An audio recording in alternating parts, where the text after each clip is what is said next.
हमें हमें भूख लगी है।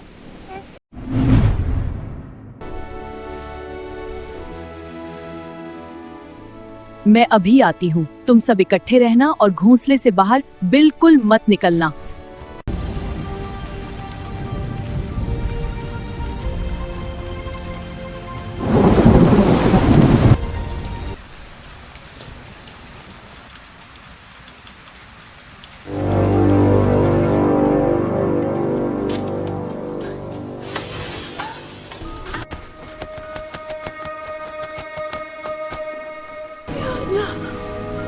मेरी मदद फरमा दीजिए।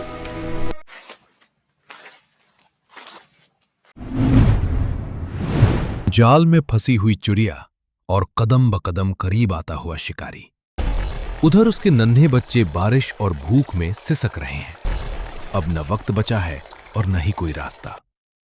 बस एक ही सवाल बाकी है, क्या ये चिड़िया बच पाएगी? इस राज को जानने के लिए मुकम्मल वीडियो देखें, जिसका लिंक कमेंट बॉक्स और इस रील की डिस्क्रिप्शन में मौजूद है।